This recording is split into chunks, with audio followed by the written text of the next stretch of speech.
감사할 일들이 참 많이 있지만 참 감사한 것은 저와 여러분들이 오늘 또 눈을 뜨고 볼 수 있다는 거 참 감사하잖아요.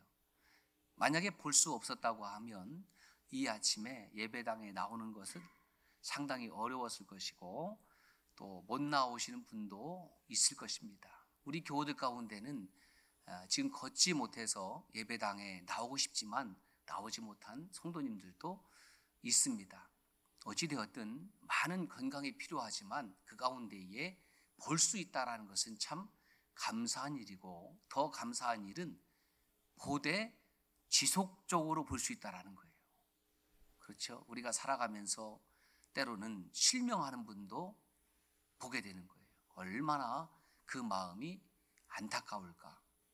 어쩌면 태어나서 이 세상을 보지 못한 분들은 글쎄요, 그러려니 하고 살 수도 있을지 모르겠어요. 그런데 살다가 실명을 하게 돼서 내가 평상시 볼 수 있었던 것을 보지 못한다라고 한다면 참 가슴이 이건 헤아릴 수 없을 정도로 답답하고 아마 터지지 않을까. 제가 그런 상상을 이 메시지를 준비하면서 해 보았습니다.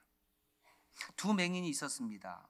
그들은 아마도 서로의 처지를 깊이 공감하고 있었기 때문에 서로의 친구가 되었을 것입니다. 어쩌면 이들은 세상에 태어나면서부터 앞을 보지 못하는 사람들이었을 것입니다. 음성은 듣고 만질 수는 있으되 사랑하는 가족들이 어떻게 생겼는지를 보지 못하고 살아간다는 것은 참 고통이었을 것입니다. 그런데 어느 날 예수님에 관한 이야기를 이 두 사람이 들었습니다. 그냥 듣고 흘려보내는 것이 아니라 예수님에 관한 이야기를 들었을 때에 적어도 이 두 사람은 이 예수님이 나를 고쳐주실 수 있는 분이구나, 이러한 차원을 넘어서서 이 예수라는 분은 바로 우리 유대인들이 그토록 대망하고 있던 메시아다라는 것을 깨닫게 된 것입니다. 그래서 주님을 향한 간절함이 시작이 됐습니다. 예수님, 내가 좀 만나고 싶다. 그런데 그 간절함의 응답이었겠지요. 예수님을 보게 됐습니다. 사람들이 예수님이 왔다는 소리를 했을 것이고 그들 역시 예수님을 찾아 나섰습니다. 그리고 예수님을 향하여 간절히 소리칩니다. 다윗의 자손이여 우리를 불쌍히 여기소서. 저는 이것을 대단히 담담한 억양으로 지금 전하고 있습니다. 다윗의 자손이여 우리를 불쌍히 여기소서. 사실은 이 억양은 이 두 맹인이 가지고 있었던 간절함을 전혀 담아내지 못하는 억양입니다. 음색입니다. 왜냐하면 저는 맹인이 아니기 때문에 그렇습니다. 왜냐하면 저에게는 이 맹인들이 가지고 있었던 간절함이 없었기 때문에 그렇습니다. 정말 눈을 보지 못하는 목사님이 설교를 한다면 이 메시지를 저보다는 수백 배, 수천 배 더 간절함으로 전할 수 있지 않을까, 제가 그렇게 생각을 해 보았습니다. 주님을 만났고 수많은 사람들이 주님 옆에 있을 때에 그들은 주님을 향해서 외치는 거죠. 다윗의 자손이여 우리를 불쌍히 여기소서. 얼마나 간절함으로 외쳤겠습니까? 그런데 여기서 이분들이 예수님을 향해서 호칭하는 것이 사실은 문제입니다. 이 다윗의 자손이라는 호칭은 유대인들이 가지고 있었던 메시아에 대한 별칭입니다. 그러니까 메시아는 누구냐? 다윗의 자손이고, 다윗의 자손이라고 호칭하는 것은 곧 그가 메시아다, 그리스도다, 그런 뜻입니다. 이 호칭을 다른 사람들이 들을 때에 이 호칭은 반드시 메시아로서 이해를 하게 되고, 당시 유대인들이 가지고 있었던 메시아 사상은 마치 다윗 왕처럼 이스라엘을 다시 회복시킬 수 있는 그러한 정치적인 능력, 세상의 왕으로 이해를 했기 때문에 예수님께서 이들의 호칭에 응답하는 것은 예수님의 복음 사역과 방향이 맞지를 않는 거예요. 예수님이 메시아가 아니라는 말이 아닙니다. 예수님이 그리스도가 아니라는 말이 아닙니다. 예수님은 메시아고 예수님은 그리스도시죠.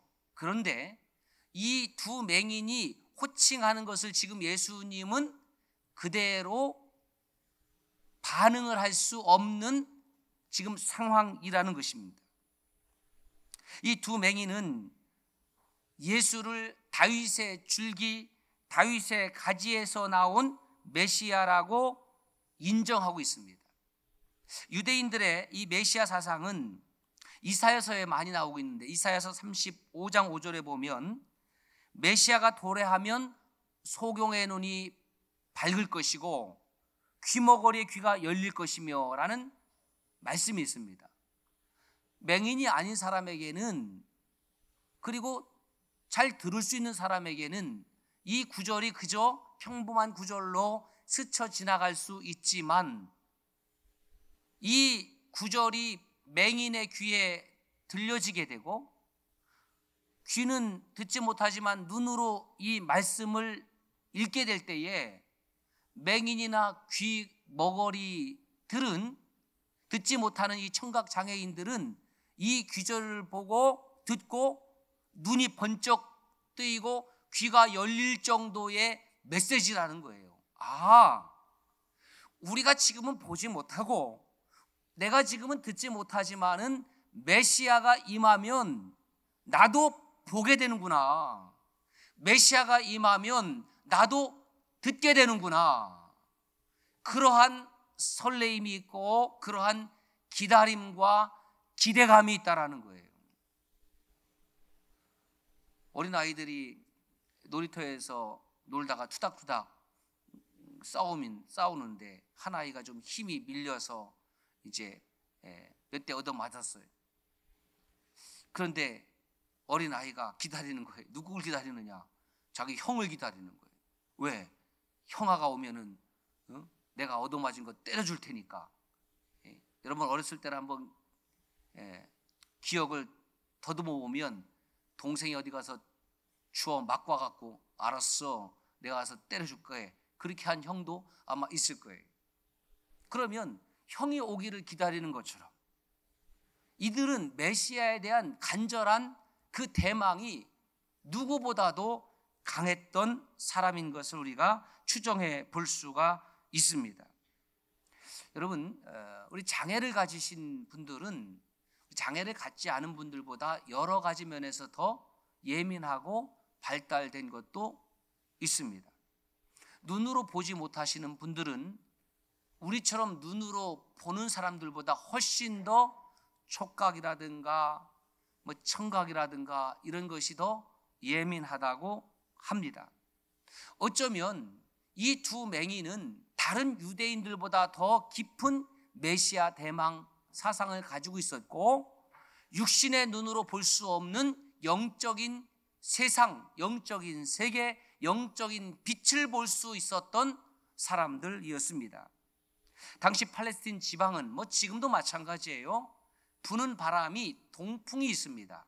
이 동풍은 매우 뜨겁고 건조한 바람으로 출애굽 시에 홍해를 가른 바람이 바로 동풍입니다.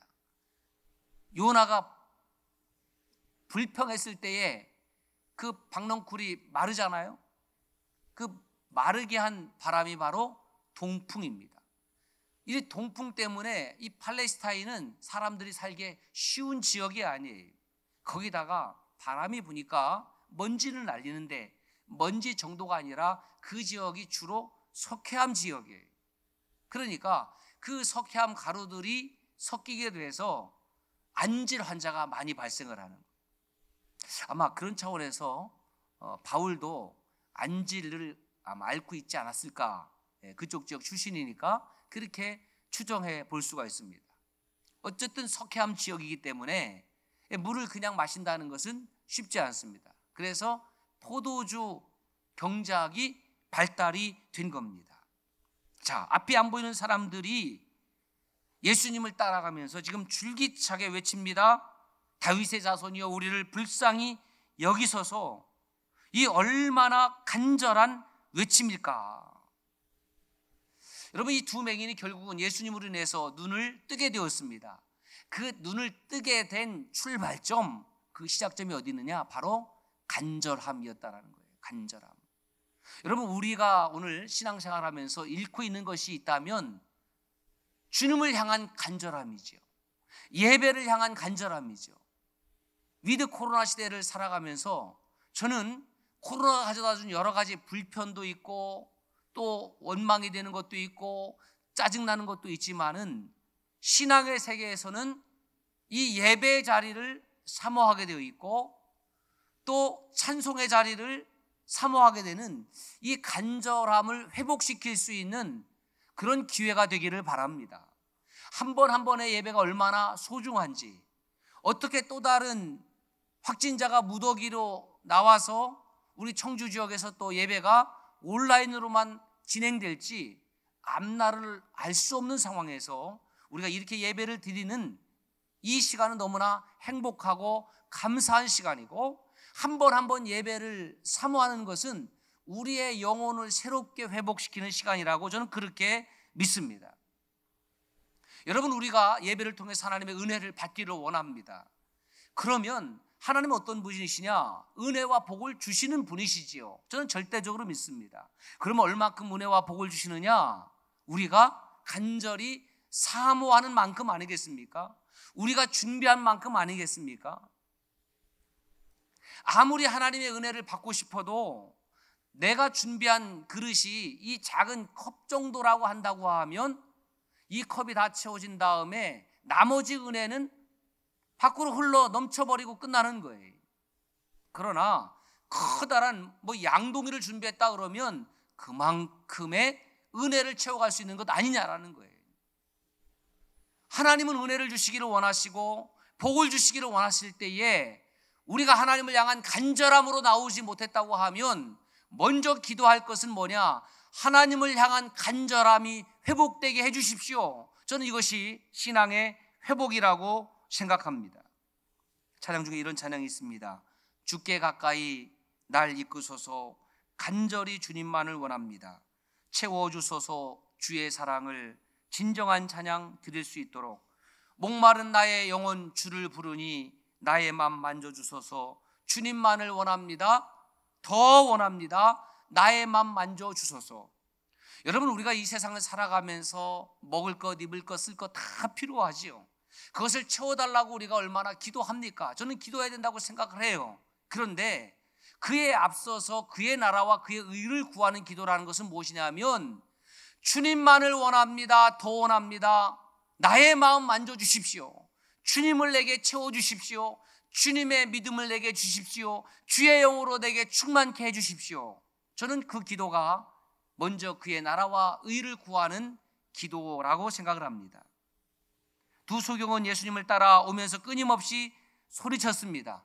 자, 이쯤 되면 좀 발걸음을 멈춰야 되는 것 아닙니까? 이쯤 되면 그들의 외침에 좀 예수님 반응해야 되는 것 아닙니까? 어떻게 그렇게 모른 체하고 외면하고 지나갈 수 있다는 말입니까? 참 서운했을 것 같아요. 참 섭섭했을 것 같아요. 그렇죠? 예배 끝나고 저를 아무도 부르지 마십시오. 혹시 저를 보고 아는 체해도 저는 그냥 갈 겁니다. 그냥 갈 거예요. 그러면 아마 섭섭하고 서운하고, 아, 목사님이 강단 위의 모습과 강단 밑의 모습은 저렇게 다르구나라고 마음에 큰 상처가 나지 않겠습니까? 그렇게 나는 지금 간절한 마음으로 다윗의 자손이여 나를 좀 불쌍히 여겨달라고 하는데, 아니 메시아로 생각했던 그분이 반응하지 않고 대꾸하지 아니하고 길을 계속 가시면서 어느 집으로 쏙 들어가 버리고 맙니다. 오늘 본문은 그래요. 그 본문을 제가 자세히 연구를 해보니까 도대체 누구의 집으로 들어갔을까? 아마 가버나움에 있는 마테나 베드로의 집에 들어갔을 가능성이 매우 큽니다. 어쨌든 들어가셨어요. 이쯤 되면 여러분 어떻게 하시겠어요? 내가 그냥 안 가. 저는 그랬을 것 같아. 왜? 못돼 처먹어갖고. 예? 아니 사람을 무시해도 말이지 이렇게 무시할 수가 있나? 예? 어떻게 내가 간절한 마음으로 부르는데 메시아라는 사람이 대답도 하지 않나? 없어요. 그런데 이 두 맹인은 집까지 따라 들어가요. 여러분, 믿음의 모습은 이렇게 돼야 됩니다. 누가 아쉽습니까? 여러분, 오늘 이 시간에 누가 아쉬운 거예요? 하나님이 아쉬운 것이 아닙니다. 우리가 예배를 드리지 아니하면, 우리가 하나님께 영광 돌리지 아니하면 돌들로도 하나님 영광 받으신다고 하지 않았습니까? 내가 간절히 하나님을 찾는 거예요. 그러니까 이 두 맹인은 메시아를 만나고자 하는 열정, 그 목적 잊지 않은 겁니다. 내가 왜 지금 예수님을 따라가나? 예수님이 나를 만져주실 수 있는 분이기 때문에. 여러분, 목적이 있는 성도는, 목적이 이끌어가는 성도는 웬만한 일로는 그 걸음을 멈추지 않은 겁니다. 할렐루야. 신앙생활 하다가 조금만 삐지고 마음이 섭섭하고 그러면 내 교회 안 간다고 그러고 나는 끊었다 그러고, 끊으려면 술을 끊고 담배를 끊어야지 왜 예배를 끊냐 이 말이에요. 예?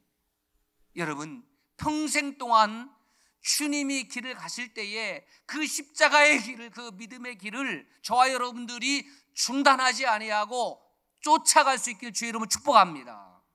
들어가는 거예요. 안 말리잖아요. 여러분 보세요. 이 말씀 속에 그렇게 쫓아 들어갔더니 주님께서 바로 응답하시는 거예요. 쫓아올 줄 알았다. 쫓아올 줄 알았다. 그래서 마태복음 9장 28절 한번 읽습니다. 시작. 그러니까 주님은 이 맹인들의 마음의 소원과 갈증이 무엇인지 알고 계셨잖아요. 본론으로 직접 들어가잖아요. 너희들이 지금 나를 쫓아온 이유가 뭐냐? 내가 이 일을 능히 할 줄 믿느냐? 이 맹인들이 지체 없이 대답합니다. 주여 그러합니다. 그리고 주님께서 하신 행위가 뭐냐면, 야, 눈 떠라, 그렇게 한 것이 아니더라고요. 보세요. 마태복음 9장 29절 30절 시작. 예수께서 저희 눈을 만지시며 이르시되 너희 믿음대로 되라 하시니 그 눈들이 밝아진지라. 저는 이 말씀 가운데에 예수께서 이르시되 너희 믿음대로 되라 하시니 그 눈들이 밝아진지라, 이렇게 해도 저는 이루어졌다고 믿습니다. 왜냐하면 주님은 말씀으로 천지 만물을 창조하시는 분이시기 때문에 그렇습니다. 지금도 저와 여러분 사이에 주님은 말씀으로 역사하시는 분이시기 때문에 그렇습니다. 그런데 주님께서 이 두 맹인의 무엇을? 눈을 만지셨다. 어루만져 주신 거예요. 상상을 해보는 겁니다. 주의 손이 나의 눈을 만졌을 때, 나의 눈을 덮었을 때 얼마나 그 사랑의 따뜻함을 느꼈을까?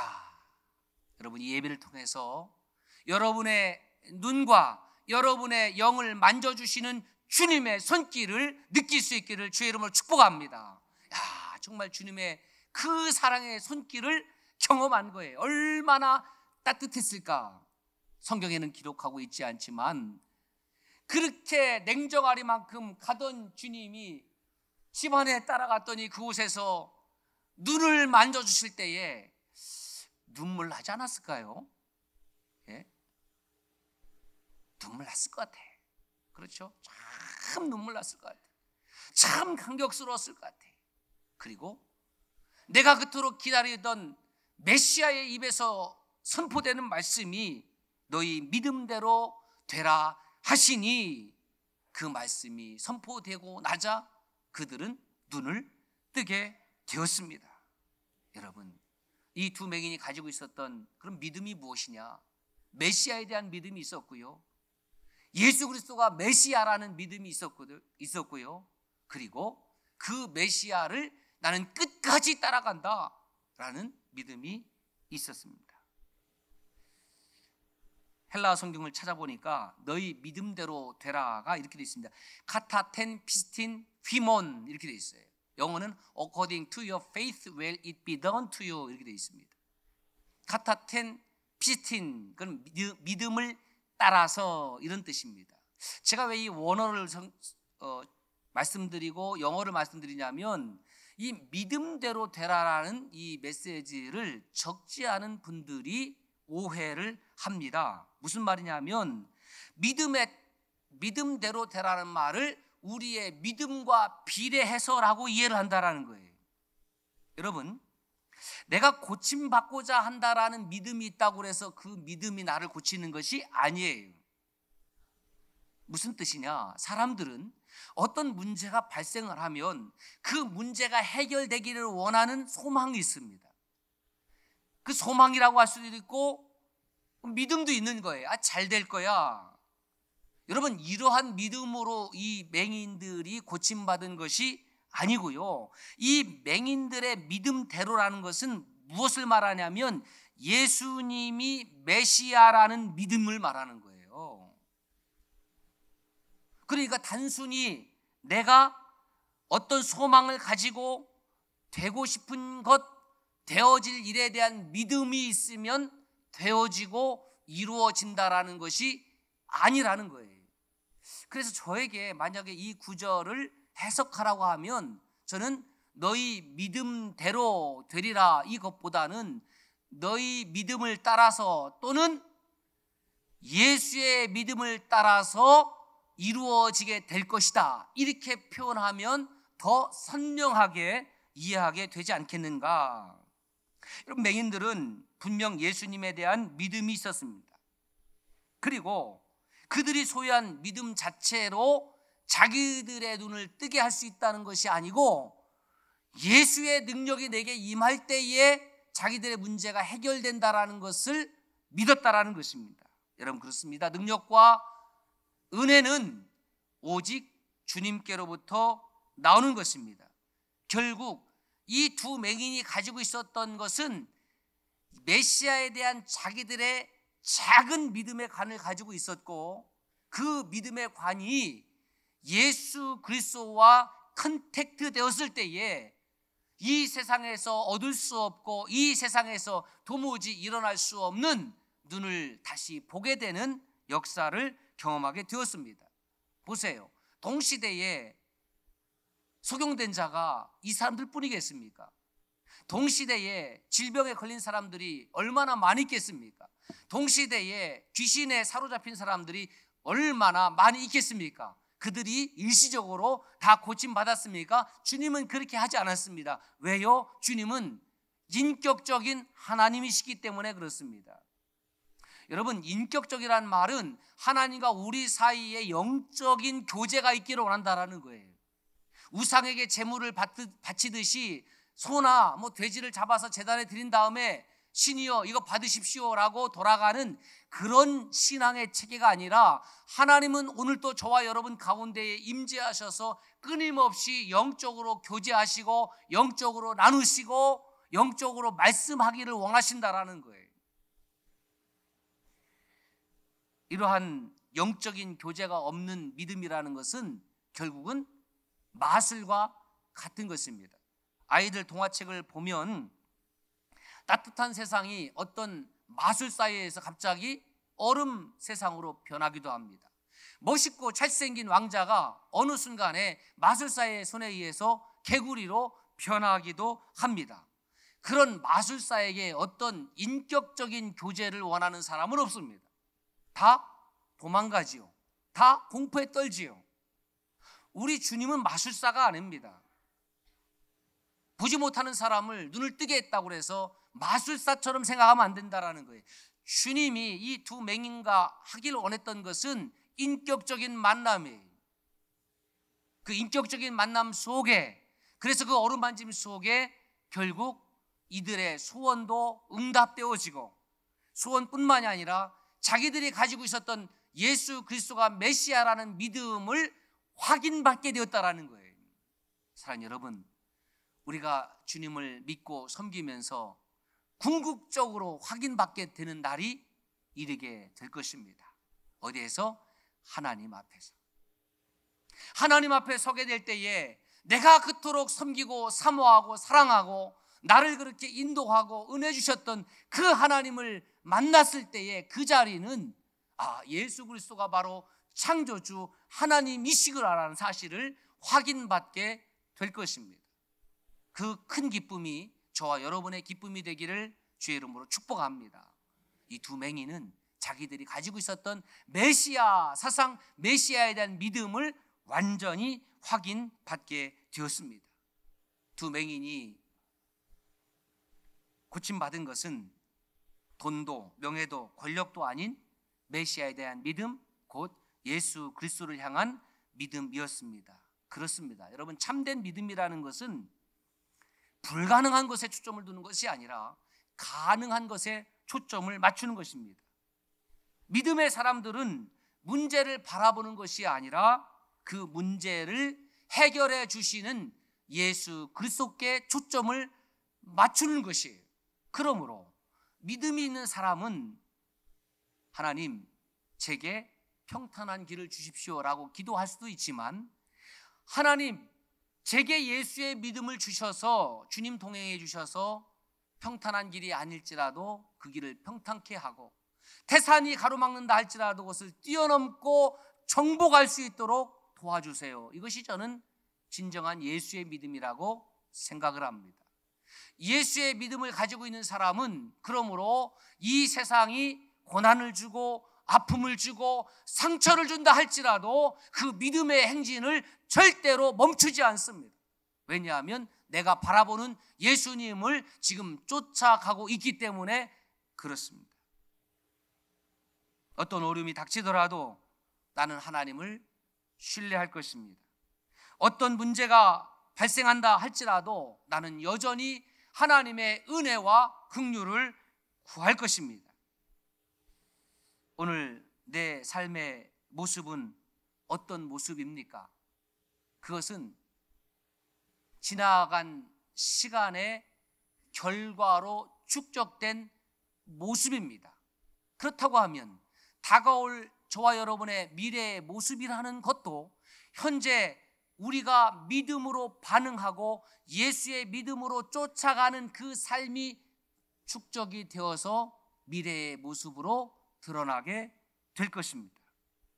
그러므로 나는 오늘 이 아침에 어떤 믿음을 따라 살지를 신중하게 다시 한번 생각하시고 선택하시고 결정하시기를 주의 이름으로 촉구합니다.